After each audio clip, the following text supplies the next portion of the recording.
Dieu n'a pas encore fini avec toi. C'est le titre de notre message. Dieu n'a pas encore fini avec toi.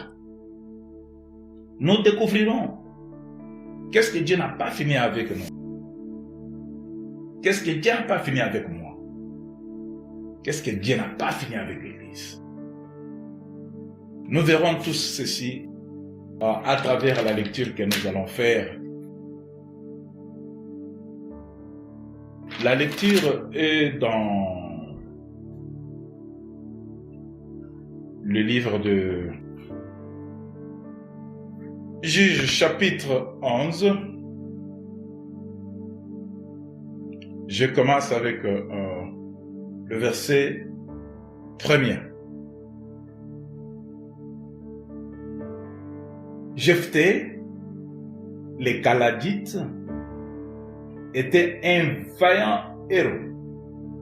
Il était fils d'une femme prostituée. Et c'est Calad qui avait engendré Jephthé. Cela veut dire, Calad, c'est le papa de Jephthé. Mais Jephthé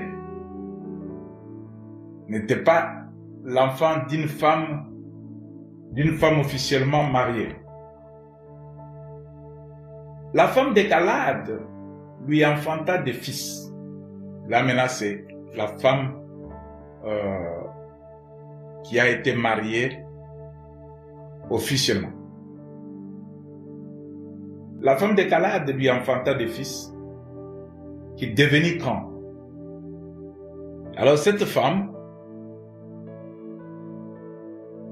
a eu des enfants, les enfants qui venaient après Jephthé. C'est Jephthé qui était né avant, mais sa maman n'était pas une femme officielle. C'est ainsi que la Bible déclare qu'elle est une femme prostituée. Mais quand Calad se marie maintenant officiellement, sa femme officielle lui donna des fils. Alors ces fils-là deviennent grands. En devenant grands, ils chassèrent Jephthé. Jephthé était avec eux dans la famille. Jephthé demeurait avec eux. Il y a maintenant question de jugement, de guerre des hommes. Ils ont jugé. Ils ont fait des réunions. Ils se sont entendus. Ils ont marqué la différence que cet homme n'est pas des nôtres. Cet homme, d'abord, sa maman n'est pas officielle. Pourquoi cet homme doit être au milieu de nous? Alors les fils là, en se décidant, quand ils sont devenus grands, ils ont dit à Jephthé, allez, quitte, nous ne voulons pas te voir. Jephthé se voit isolé, il se voit seul, humilié. Jephthé se voit sans secours. Il se voit nul. Jephthé se voit sans avenir. Jephthé se voit limité. Maintenant, qu'est-ce que je dois faire? Il lui dit ceci: tu n'hériteras pas dans la maison de notre père, car tu es fils d'une autre femme. Il lui dit ouvertement: tout ce que nous avons comme richesse de notre père, toi tu ne prendras rien, tu n'auras rien. Parce que ta maman là n'est pas une femme officielle de notre père. Et nous savons des choses pareilles dans nos vies jusqu'à aujourd'hui. Les enfants qui se battent pour l'héritage, les séparent les parents. Mais maintenant, à cause de cette différence des mamans, Jephthé se voit chassé. Et Jephthé s'enfuit. Quand on dit s'enfuit, cela veut dire quelqu'un qui s'enfuit, une personne qui est pleine de remords, une personne qui est pleine de tristesse, une personne qui a dégoûté, qui a les dégoûts, qui ne voit pas de raisons pour lesquelles il peut rester en ce lieu-là. Jephthé s'enfuit. La honte, la crainte, l'humiliation fait fuir Jephthé. Jephthé quitte la famille. Jephthé quitte là où il avait la sécurité. Jephthé quitte là où il pouvait recevoir la consolation. Jephthé quitte l'aisance. Jephthé quitte là où il pouvait dormir, même aux heures tardives, personne ne pouvait les déranger. Jephthé quitte. Cela veut dire Jephthé perd l'espoir. En perdant l'espoir, Jephthé quitte la famille. Il s'enfuit. Si on disait quand même, bon, Jephthé se déplaça, c'est un bon terme quand même qui est modéré. Mais on dit que Jephthé s'enfuit. On peut fuir que quand il y a le mal qui arrive. On peut fuir que là où il y a ce qui nous fait peur, qui peut nous détruire. On peut fuir que ce qui est mal. Cet homme perd l'espoir parce que l'héritage, lui, ne faisait pas part à l'héritage. Cet homme, il dit, bon, comment est-ce que moi j'aurai part à l'héritage? Je dois partir. Mais laisse-moi te dire aujourd'hui, ce matin, bien-aimé, que Dieu n'avait pas encore fini avec Jephthé. Alléluia. Dieu n'avait pas encore fini avec cet homme. La famille pouvait mettre le point final. La nation peut mettre le point final. Les voisins peuvent mettre leur point final. Le mari ou ta femme peut mettre un point final. Les enfants peuvent mettre un point final. Mais si l'Éternel Dieu, qui a tout créé, n'a pas encore dit son dernier mot, ce que je peux te dire, il n'y a qu'une seule chose. Il n'a pas encore fini avec toi. Que les hommes te fassent du mal. Que les hommes parlent mal de toi. Que les hommes disent n'importe quoi de toi. Que les hommes te chassent là où il y a le bonheur. Là où ils croient que le bonheur est là. Que les hommes se décident sur ton sort. Mais ce matin, je suis venu te dire que Dieu, malgré ce que les hommes peuvent dire de toi, malgré ce que les hommes peuvent faire de toi, malgré ce que les hommes peuvent prédire de toi, Dieu, l'éternel créateur de la terre, n'a pas encore fini avec toi. Si Dieu est pour toi, cela veut dire si Dieu est pour nous, qui sera contre nous? Qui sera contre nous? Écoutez l'histoire de Jephthé. Et Jephthé s'enfuit loin de ses frères et il habita dans le pays des Tob. Des gens de rien se rassemblèrent auprès de Jephthé et ils faisaient avec lui des excursions. Nous sommes dans le livre des Juges, bien-aimé, toi qui viens d'entrer, Juges 11. Nous sommes dans le livre des Juges 11. Et Jephthé s'enfuit loin de ses frères. Cela veut dire loin de la protection. Jephthé pouvait être protégé par ses frères, secouru par ses frères, consolé par ses frères, nourri par ses frères, fortifié par ses frères. Mais en se fuyant, il est parti loin d'eux. Et il habita dans le pays de Tob. Des gens de rien. Cela veut dire les gens qui n'avaient rien, les gens qui ne pouvaient pas se ressembler auprès de lui. Peut-être dans ta famille, on te voit que tu n'as pas de valeur. Dans ta communauté, on te voit que tu n'as pas de valeur. Dans ton église, on voit que tu n'as pas de valeur. Dans ton pays, on voit que tu n'as pas de valeur. Tout le monde te voit comme un chiffon. Tout le monde te voit comme un vaurien. Tout le monde te déconsidère. Tout le monde, personne ne te prend avec valeur, avec considération. Tout le monde te trouve nul. Une personne nuisible.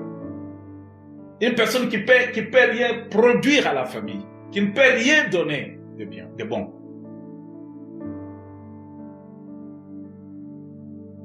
C'est le cas de Jephthé.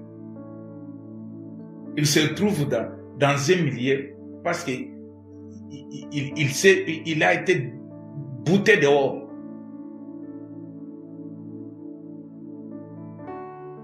Alors les gens, de là où il est parti, les gens se rassemblèrent auprès de lui.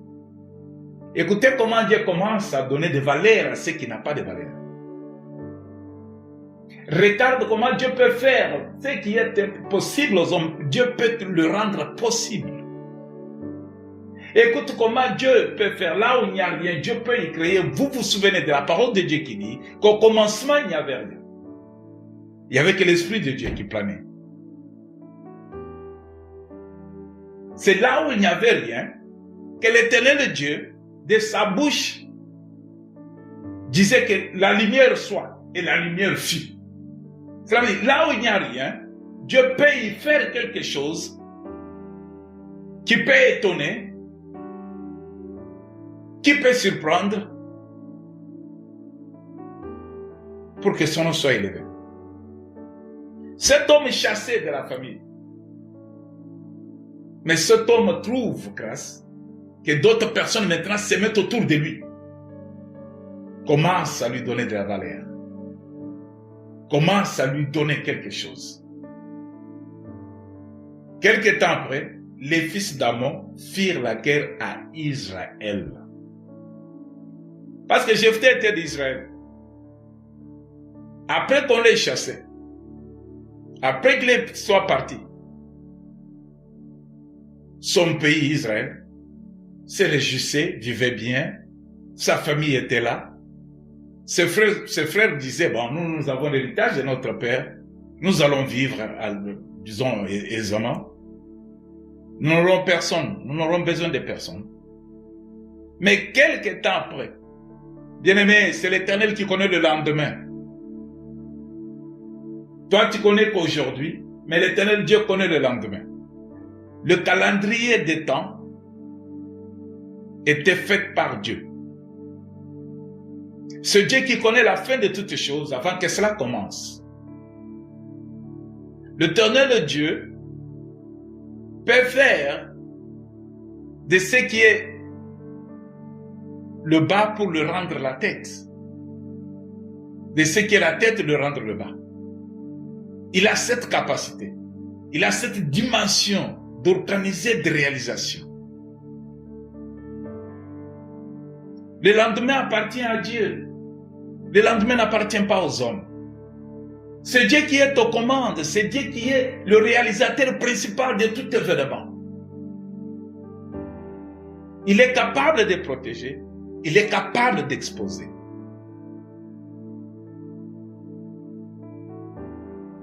Quelque temps, Dieu permet une autre voie. Il ouvre une brèche. Il ouvre une porte pour que le pays qui a refusé Jephthé, pour que la nation qui a permis à Jephthé de quitter, pour que la famille qui a fait que Jephthé quitte la ville. Parce qu'on dit que Jephthé, des Caladites, ça veut dire qu'il était citoyen d'Israël. Mais quand il fuyait, quand il quittait, n'est-ce pas, ils étaient contents, parce que s'ils n'étaient pas contents, il allait le retenir. Non, ne pars pas, écoute, reste. Nous allons donner conseil à la famille. Nous allons demander que la famille puisse tempérer.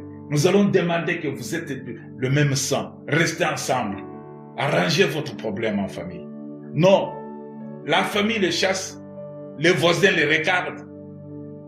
Les quartiers les voient partir. La communauté ne dit rien. Le pays n'intervient pas. Jephthé qui est exposé. En perdant l'espoir, Jephthé est parti. Mais ce n'est que plus tard, le Dieu réalisateur des grandes choses, occasionne que Israël soit attaqué par ses voisins. Il y a toujours un problème qui peut surgir. Un problème qui peut faire éclater la gloire de Dieu. Mais pour tous ceux qui sont en Dieu, bien-aimés, l'Éternel Dieu fait toujours des grandes choses pour eux. Je vais vous dire quelque chose. Que l'Éternel notre Dieu.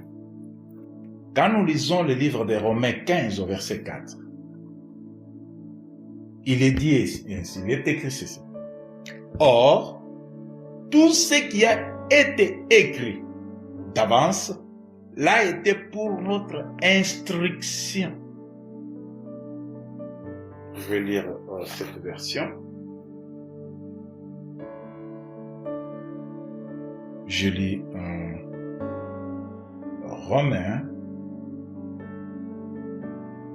Romains 15, je Romains chapitre 15, au verset 4. Cette version me dit ceci. Or, tout ce qui a été écrit d'avance l'a été pour notre instruction. Ça veut dire la Bible que nous lisons ici. Ce n'est pas écrit à notre temps. Ça a été écrit d'avance. Pour quelle raison? Pour quel motif? Pour nous instruire, nous, toi et moi, l'Église de Dieu, le peuple de Dieu, les élus de Dieu, les disciples de Jésus-Christ.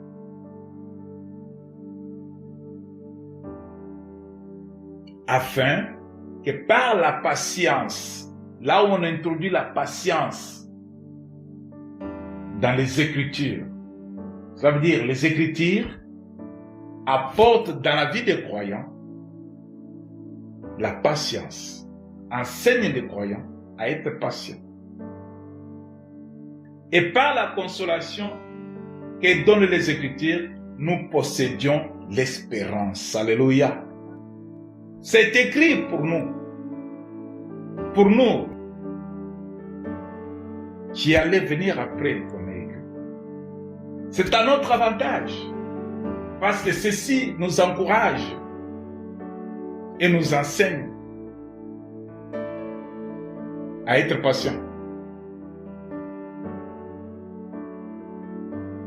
Car cette écriture nous donne la consolation. Et c'est cette écriture qui nous donne l'espoir. Quand Jephthé quitte la nation, ceux qui étaient restés se sont réjouis. Ils se sont réjouis. En se réjouissant, ils ne savaient pas quel mal les attendait. Ils ne savaient pas qu'est-ce qui allait leur arriver. Ils se voyaient au top. Ils se voyaient déjà arriver à la fin de toutes choses, au sommet de toutes choses. Quand les fils d'Amon firent la guerre à Israël, et comme les fils d'Amon faisaient la guerre à Israël, les anciens de Galade allèrent chercher Jephthé au pays de Tob. Je t'ai dit que Dieu n'a pas encore fini avec toi. Au moment où Israël a remarqué maintenant que nous sommes envahis, nous sommes dans les difficultés, nous sommes dans un problème très sérieux, nous sommes attaqués par notre ennemi, peut-être il est fort plus que nous. Nous n'avons point de gens qui peuvent combattre. Nous n'avons point de gens qui peuvent défendre la nation. C'est pourquoi il faut toujours, nous, chrétiens, nous devons prier pour nos nations. Que chacun de nous puisse prier pour sa nation. Prier pour ta nation, c'est ton devoir de chrétien. Parce que le combat commence spirituellement avant de venir physiquement. Mais toi qui connais que Dieu peut protéger ta nation, tu t'étais, tu ne pries pas, tu n'intercèdes pas pour ta nation. Et le monde du ténèbres a déjà organisé comment le sang peut couler, comment le sang peut... Alors, le monde du ténèbres va utiliser des hommes. Et les hommes qui n'ont point Christ en eux, qui n'ont point la crainte de Dieu en eux, vont s'élever et il y aura pagaille et les gens vont mourir. Et les gens vont mourir. Les innocents vont mourir. Ceux qui n'ont point connu Christ vont mourir. Voilà que la Bible a décrit cet homme quand nous avons commencé, que c'est un héros. C'est quelqu'un qui était fort, vaillant héros. Ça veut dire qu'il connaissait qu'il avait une qualité. Mais il ne voulait pas qu'il puisse rester, demeurer avec eux. Quitte toi et ta force. Toi et ce que tu as comme don. Allez, va-t'en. Je vais t'informer que tu as un don. Une capacité que l'Éternel Dieu t'a donnée. Tu as un don. Les dons là, qui peut profiter à l'église, à l'assemblée de Dieu. Les dons que tu as là, n'est pas pour toi. C'est pour plusieurs. Les dons que tu as là, c'est pour ta famille. Les dons que tu as là, c'est pour ta nation. Dans la Bible, nous lisons, nous voyons qu'il y a des gens qui sont proclamés le prophète des nations. Il parlait en faveur de sa nation. Toi, tu as un don. Tu as un don. C'est pourquoi avec ce don-là, Dieu n'a pas encore fini avec toi. Dieu n'a pas encore fini avec toi. Cet homme est chassé, bien-aimé, avec ce qu'il avait comme don, qu'il avait mis, qu'il avait placé au rang d'un héros, un vaillant héros. Mais les jours qu'ils avaient leurs besoins, à cause de ce qu'ils avaient vu, l'héritage, ils n'ont point voulu faire le partage. L'amour n'était pas dans leur cœur. Or que l'Église est invitée à vivre l'amour de Dieu. L'Église a Christ comme base de la foi. L'Église, car Christ est l'amour de Dieu manifesté au milieu des hommes. L'Église, car dans Jésus-Christ, comme la pierre angulaire, comme la base de sa fondation. L'Église doit prouver l'amour au monde. Quand on garde les hommes dans l'Église, quand on garde les hommes dans la famille chrétienne, cela veut dire on répand l'amour de Dieu manifesté en Jésus-Christ. L'amour, c'est un don aussi. Si tu n'as pas l'amour de Dieu en toi, tu n'as pas Christ. Si tu n'as pas l'amour de Dieu en toi, tes récitations bibliques, versets bibliques, tes prophéties, tes chants, tes lots, tes prédications sont nulles. Si tu n'as pas l'amour de Dieu en toi. Voilà que cet homme, par manque d'amour, a été humilié et il a quitté le pays avec des blessures dans le cœur, en gardant avec lui les dons. Cela veut dire que les dons ont été étouffés. C'est quand il est parti, quand le malheur s'est abattu sur leur pays, quand l'ennemi les a attaqués, que l'Église va comprendre qu'une seule personne ne peut rien faire dans l'Église, parce que les dons ont été répandus sur plusieurs. Il y a plusieurs dons. Une seule personne ne peut pas avoir tous les dons. Les dons spirituels. C'est donné à l'Église pour la bonne marche de l'ensemble. Les dons spirituels. C'est donné à tout un chacun, afin qu'ensemble, le feu puisse s'allumer. Mais si chacun de nous a son feu caché quelque part, qui n'est pas au service du Seigneur, l'Église n'ira pas d'avant. L'ennemi attaquera. L'ennemi va jouer avec l'Église. C'est ainsi que nous avons vu, bien-aimés, que dans l'Église, il y a maintenant des choses horribles et terribles. La crainte de Dieu n'est pas dans l'Église. Pourquoi? Parce que si les dons sont en fonction dans l'assemblée des saints, bien-aimés, cette parole qui dit que le méchant ne résiste point dans l'assemblée des saints, ils vont fuir. Mais comme les dons ne sont pas en action, comme les dons du Saint-Esprit ne sont pas en action, les capacités que Dieu nous a données spirituellement ne sont pas en action dans l'Église, l'ennemi prend siège dans l'Église, l'ennemi siège dans l'Église, l'ennemi domine dans l'Église. Où sont les chrétiens? Où sont ceux qui sont veillants héros? Où sont ceux qui sont élus pour le royaume? Où sont ceux qui ont reçu Christ vivant? Où sont-ils? Parce que l'Église est vidée. L'Église est morte maintenant.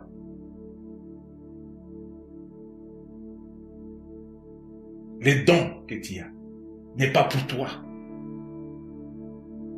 C'est pour la bonne marche de l'Église. Mais voilà que avec ces dons, tu es loin de l'Église. avec ces dons, tu ne fais rien dans l'église. Avec ces dons, tu t'éloignes de l'église. Avec ces dons, il y a les combats dans l'église. Les méchants maintenant prennent position dans l'église. L'église est affaiblie. L'église est affaiblie. Parce que les dons ne sont pas là. Les dons ne sont pas en service. Les dons ne sont pas en action. Dieu n'a pas encore fini avec toi. Mais toi maintenant avec ces dons, tu t'es déplacé de l'église. Alléluia.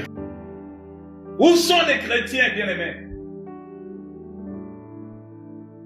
Où sont les élus de Dieu? Où êtes-vous?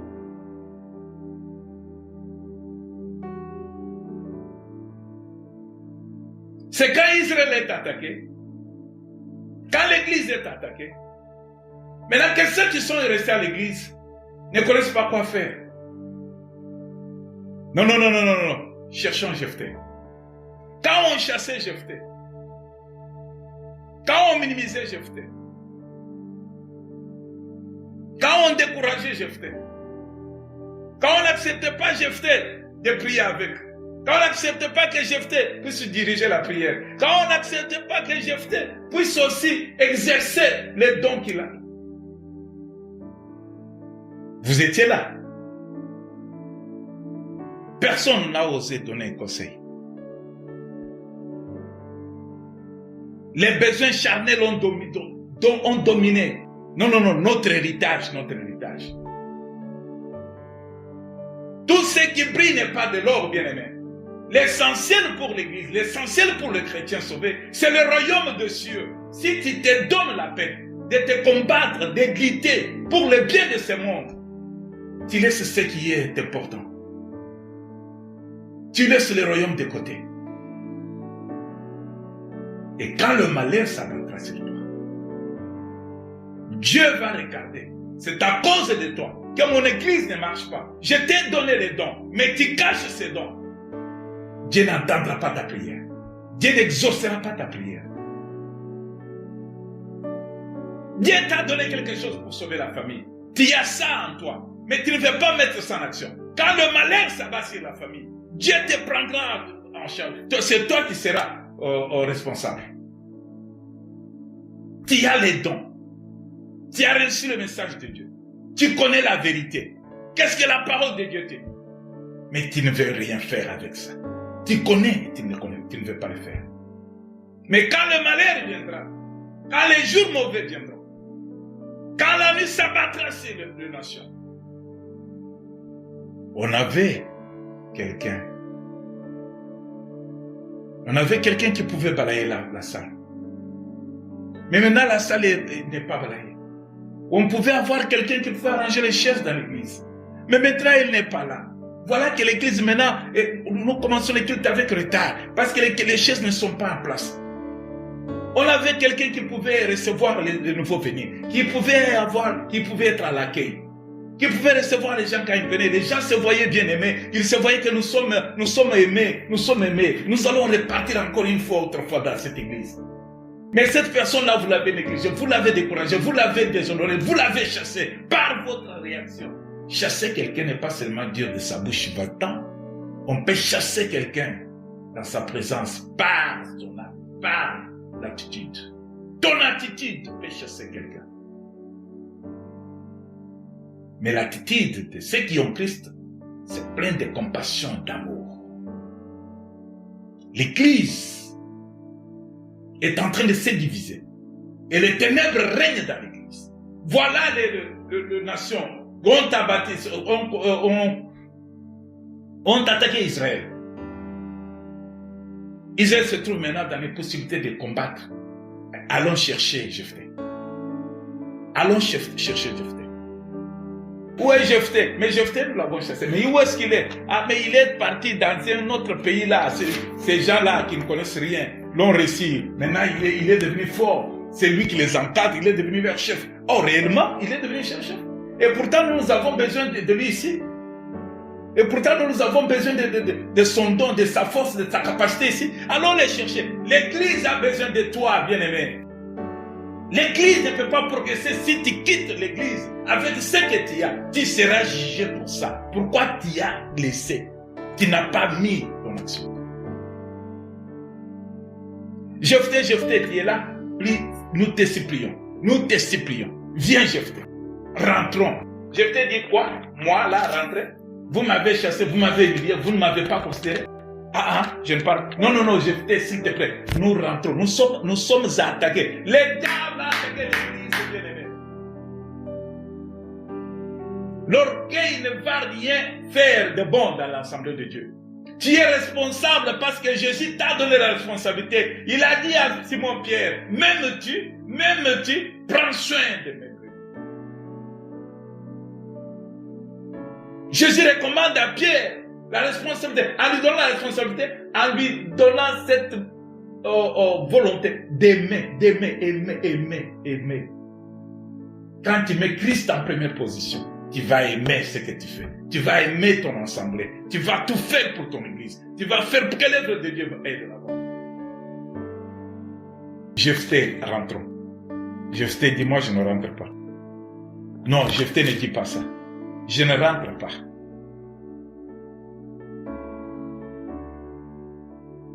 Écoutez ce que Galates 1 dit. Je vais lire pour la gloire de Dieu. Galates 1.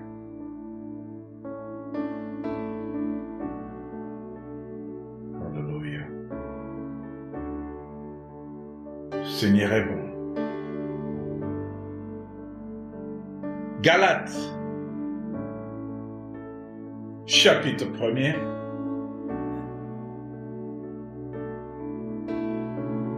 Paul l'apôtre, non de la part des hommes, ni par un homme, mais par Jésus-Christ et Dieu le Père, qui l'a ressuscité des morts.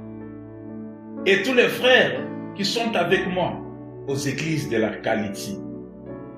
Que la grâce et la paix vous soient données de la part de Dieu le Père et de notre Seigneur Jésus-Christ, qui s'est donné lui-même pour nos péchés, afin de nous arracher du présent siècle mauvais, selon la volonté de notre Dieu et Père. Écoutez bien, aimé. S'est donné lui-même pour nos péchés, afin de nous arracher du présent siècle mauvais. Écoutez les siècles que nous sommes, les siècles où nous vivons. Siècle mauvais. Selon la volonté de notre Dieu le Père, à qui soit la gloire au siècle des siècles. Amen. Je m'étonne que vous détourniez si promptement de celui qui vous a appelé par la grâce de Christ pour passer à un autre évangile. Alléluia. L'Église, nous sommes en train d'abandonner la véritable foi.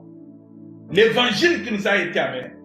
Nous sommes en train de nous détourner de la volonté de Dieu. Nous sommes en train de réaliser l'autre évangile qui n'est pas l'évangile qui nous a été enseigné. L'évangile. Par la grâce de Christ. Non pas qu'il y ait un autre évangile, mais il y a des gens qui vous troublent et qui veulent renverser l'évangile de Christ. Mais quand nous-mêmes, quand un ange du ciel annoncerait un autre évangile, que celui que nous vous avons prêché, qu'il soit anathème. Nous l'avons dit précédemment. Et je le répète à cette heure, si quelqu'un vous annonce un autre évangile, que celui que vous avez reçu, qu'il soit anathème. Et maintenant, et c'est la faveur des hommes que je désire ou celle de Dieu? Est-ce que je cherche à plaire aux hommes? Si je plaise encore aux hommes, je ne serai pas serviteur de Christ. Alléluia.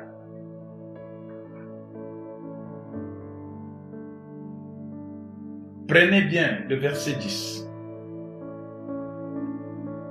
Et maintenant, et c'est la faveur des hommes que je désire ou celle de Dieu. Alléluia. Est-ce que toi, dans ton église, toi, dans ta famille, toi dans ta communauté, toi dans la société où tu travailles, toi dans l'école où tu étudies, est-ce que c'est la faveur des hommes que tu désires ou celle de Dieu? Est-ce que tu cherches à plaire aux hommes ou tu cherches à plaire à Dieu? Sinon, tu n'es pas chrétien, tu n'es pas disciple de Jésus-Christ. Bien-aimé, Jephthé est chassé. Jephthé a été sollicité, ressollicité, pour qu'il puisse rentrer au pays. Parce que le pays est dans des difficultés. Parce que le pays est avec des problèmes. Aujourd'hui, bien-aimé, je suis venu te dire que l'Église a besoin de toi. Jésus-Christ veut que tu puisses faire quelque chose dans ton assemblée. L'Église a besoin de toi. L'Église a besoin de toi. Il y a un don en toi. Voilà que l'Église maintenant, vous savez pourquoi l'Église ne progresse pas? Vous savez pourquoi les églises sont maintenant anéanties par le monde? Parce que dans l'Église, il y a des choses. Au lieu qu'on prêche le salut, on est en train de chercher les richesses. On est de prêcher la sanctification, on est en train de prêcher les honneurs, les gloires des hommes. Au lieu que l'on prêche l'amour de Dieu et du prochain dans l'église, on est en train de prêcher la gloire, tous ceux qui frappent à l'œil nu. Au lieu de prêcher l'unité dans l'église, l'unité en Christ, on est en train de diviser l'église. C'est pour dire que les dons qui sont à l'église ne sont pas au service de l'église, ne sont pas au service de Dieu. On est en train de plaire aux hommes. On est en train de plaire aux hommes. On a laissé l'évangile. L'évangile du salut est abandonné. Maintenant, c'est que l'évangile des biens de ce monde, l'évangile des richesses, l'évangile de gloire. Où les églises, les chrétiens sont en train de vanter leur pasteur à cause de ce qu'ils portent. Notre pasteur s'habille bien. Dis-moi où est-ce que les disciples de Jésus, une fois on dit que Jésus-Christ s'habillait très bien. Quel genre d'évangile nous sommes en train de mener dans l'église? Dis-moi où se trouve l'évangile? Dans les Écritures, où est-ce qu'on a écrit que Jésus, il marchait avec les animaux là qui régnaient à ce moment-là comme moyen de déplacement, que c'était le plus puissant, le plus beau de tout autre animal, de tout autre animal. Aujourd'hui, notre pasteur, c'est celui qui roule avec un véhicule. Il a le jet privé, mais votre pasteur et votre église. Voilà les futilités dans l'église. Amenées par des hommes qui se couvrent de peau de brebis, mais ils sont des loups. L'église doit prêcher l'évangile. La véritable foi, apporter le salut aux hommes, l'espoir de l'église. Apportons l'espoir dans l'église. Ne décourageons pas le plus petit de l'église. Regardons tout le monde comme fils qui a du prix aux yeux de Dieu. Parce que Jephthé avait quelque chose. Dieu n'avait pas encore terminé. Vous l'avez chassé, mais Dieu n'a pas encore dit dernièrement. Dieu a un plan pour Jephthé. C'est Jephthé qui sauvera la nation. C'est à travers Jephthé que vous aurez la victoire. Bien-aimé, c'est à travers toi, veillant héros. Avec les dons que tu as en toi, que ta famille sera sauvée. Bien-aimé, c'est à travers toi qui as reçu Christ comme Seigneur et Sauveur, que l'église de Dieu, les sorciers qui dérangent dans l'église, qui sont en train de détruire l'œuvre de Dieu, les sorciers, les magiciens, qui ont pris position dans l'église, qui sont en train maintenant de conduire l'église, venez avec $1000. Je vous impose les mains et vous aurez la guérison. La guérison ne s'achète pas, mais la guérison vient de la grâce de Dieu. Crois seulement, tu seras sauvé toi et ta famille. Il n'a pas dit donne-moi seulement, tu verras comment Dieu agit. On donne quand on est touché, quand on comprend. Et si on n'a pas encore compris, l'évangile est changé. Bien-aimé, je vais te dire quelque chose. Parce que nous allons terminer dans quelques minutes. c'est que je vais te faire voir. Je vais te faire voir quelque chose de plus précis encore. Je lis dans les livres de Genèse 37, 3 à 11. Je lis dans le livre de Genèse 37, verset 3 jusqu'au verset 11. Je lis pour la gloire du Seigneur. Israël aimait Joseph plus que tous ses autres fils, parce qu'il l'avait eu dans sa vieillesse et il lui fit une tunique de plusieurs couleurs. Ses frères virent que leur père l'aimait plus que tous et ils le prirent en haine. Ils ne pouvaient lui parler avec amitié. Joseph eut un songe et il lui raconta à ses frères qui les haïrent encore davantage. Alléluia. Les frères de Joseph, ils l'ont haï encore davantage à cause de ce que Joseph avait. Dans ta famille, tu auras les combats, il y a des combats à cause de ce que l'Éternel Dieu a mis en toi. L'Église te combat parce que ce n'est pas ceux qui sont pleins de l'Église, de la puissance du Saint-Esprit, mais ceux qui sont remplis de la puissance du mal qui domine maintenant dans l'Église. Ils vont te combattre, ils vont te chasser, t'éloigner. Ils vont te haïr. Il leur dit, écoutez donc ce songe que j'ai eu. Nous étions à lieu des gerbes, au milieu des champs, et voici ma gerbe s'est levée et se tint debout. Et vos gerbes l'entourèrent et se prosternèrent devant elle. Ce que tu as là, ce que tu as là, les dons que tu as, ne te déplace pas avec ces dons. Mais ces dons-là, c'est pour te dire que Dieu n'a pas encore fini avec toi. Tout arrivera. Dieu n'avait pas encore terminé avec Josaphat. On l'a chassé, mais Dieu n'avait pas encore dit son dernier mot. Maintenant, le problème atteint aussi Joseph. Joseph, à cause de ce qu'il avait, ses frères les haïrent encore plus à cause de ce qu'il avait. Mais quand je pars au verset 18, il est écrit ceci. Au verset 18, je lis 18 jusqu'au 21. Ils les virent de loin, et avant qu'il fût près d'eux, ils complotèrent de le faire mourir. Alléluia. C'est son frère, ses frères, sa famille. Ton église, à cause de ce que tu vas faire dans l'église, quand tu vas te donner dans l'église, quand ils verront des dons que tu as pour l'église, bien-aimé, tu seras combattu. Ils vont chercher à te faire du mal, à te nuire, à te décourager. Ils virent de loin. Ayant qu'il fut près d'eux, ils complotèrent de les faire mourir. Ils se dirent l'un à l'autre, voici les faiseurs de songes qui arrivent. Venez maintenant, tuons-les et jetons-les dans une des citernes. Nous dirons qu'une bête féroce l'a dévoré et nous verrons ce que deviendront ces songes. Alléluia. Oui, tu as quelque chose, Mais ce que je vais te dire, que dans tous ces plans, Dieu n'avait pas encore fini avec Joseph. Dieu n'avait pas encore fini avec Jephthé. Dieu n'a pas encore fini avec toi. Aujourd'hui, l'église, Dieu n'a pas encore fini avec l'église. Dieu n'a pas fini. Dieu n'a pas encore fini avec toi. Le même Joseph, les problèmes dans les problèmes, les difficultés partout, il foulait son nez. Joseph a été vendu, parce que je vais terminer leur savance. Je vais dire, je ne dois pas encore lire maintenant, mais vous pouvez lire le problème de Joseph dans le livre de Genèse 37. Vous lisez tout le chapitre, vous verrez comment c'est qu'il s'était arrivé.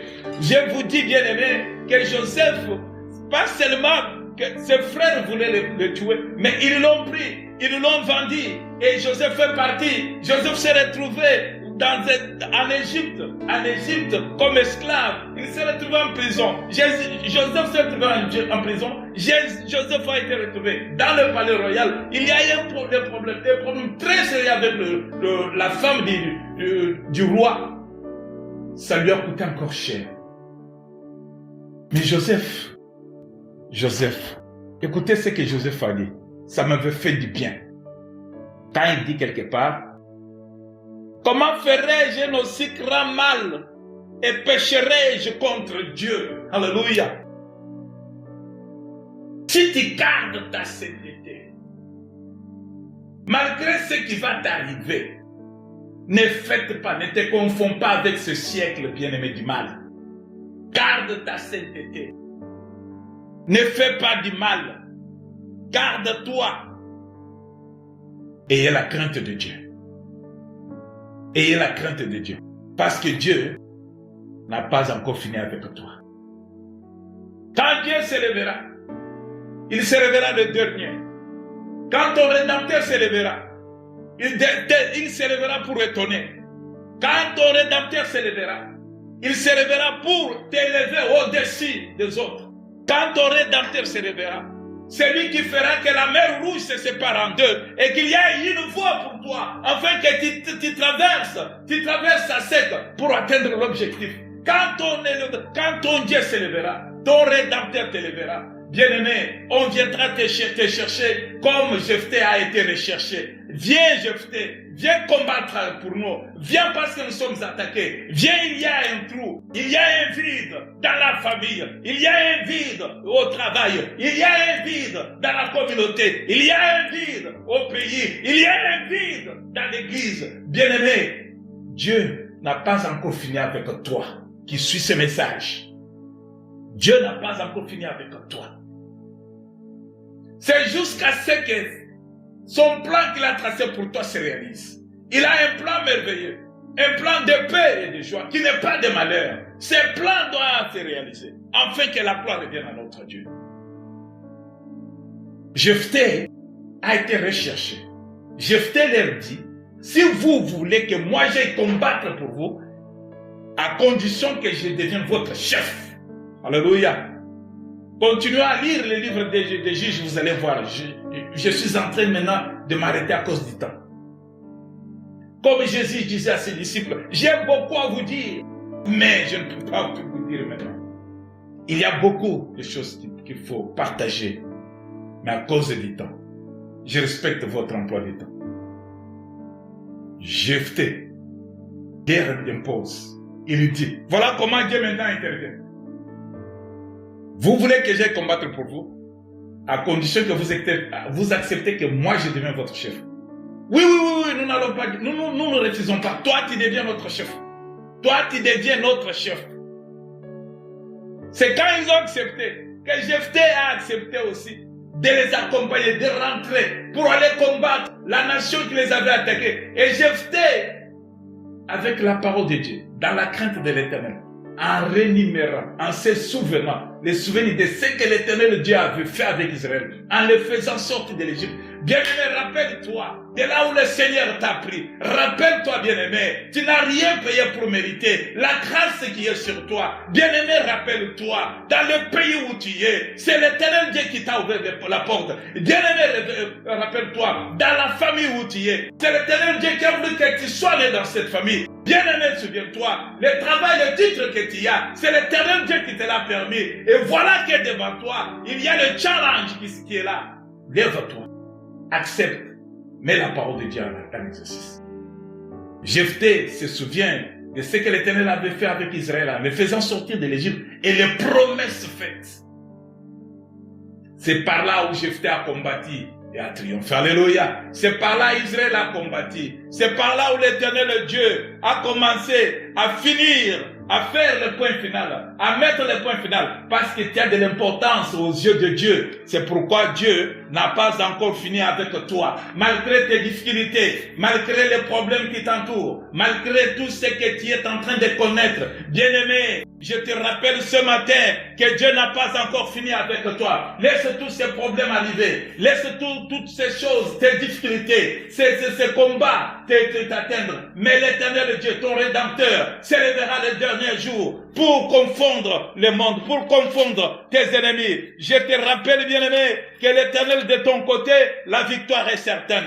Que l'Éternel Dieu de ton côté, tu seras la tête et non pas la queue. Que l'Éternel Dieu de ton côté, bien-aimé, ils te diront, mais réellement, tu as un Dieu vivant. N'acceptez pas de mépris des gens. Le jugement en fonction de ce que vous êtes.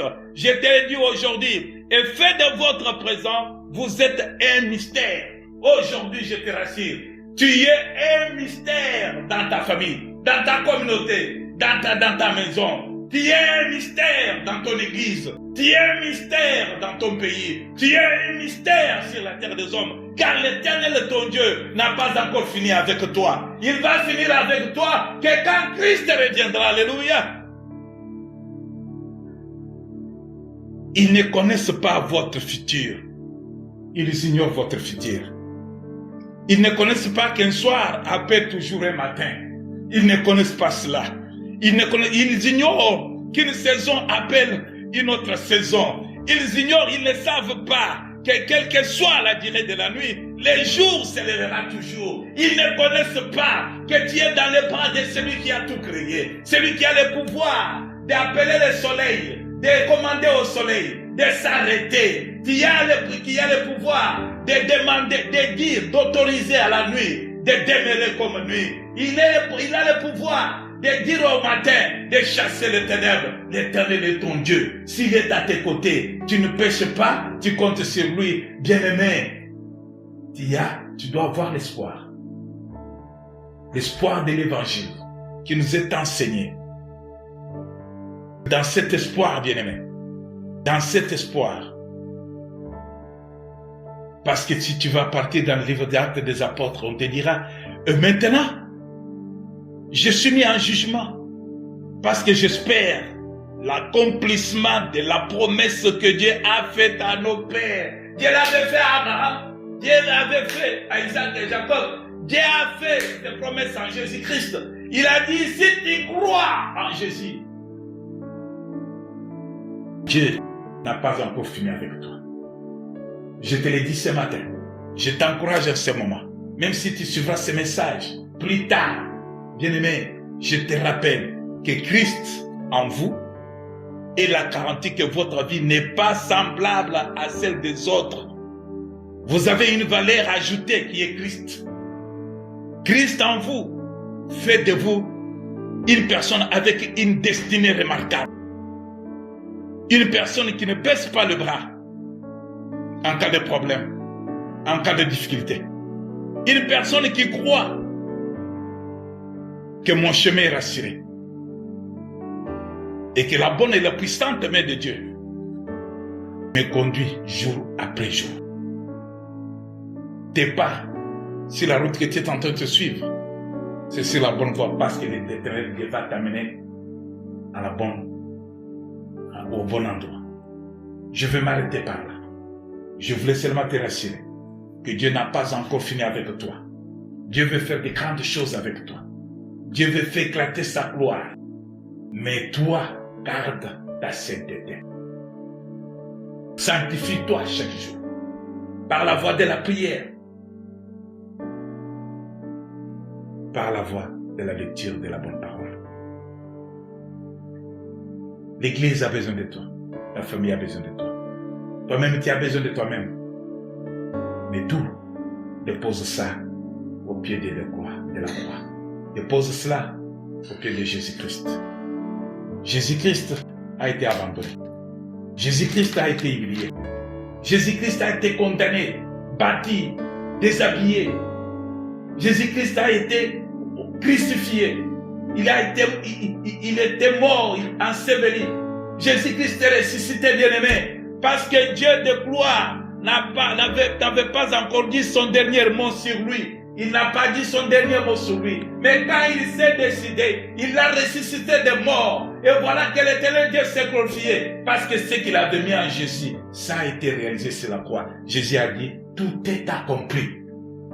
Soyez bénis dans vos maisons. Soyez bénis dans cette semaine que l'Éternel Dieu vous donne en possession. Soyez bénis. Partout vous allez fouler vos pieds. Soyez bénis dans chaque maison vous entrerez. Soyez bénis dans tout ce que vos mains vont toucher. Soyez bénis abondamment. C'est dans le nom de Jésus-Christ, notre seul Seigneur et Sauveur, que je vous ai béni ainsi. Et je déclare par la foi en disant Amen, Amen, Amen, Amen, Amen, Amen.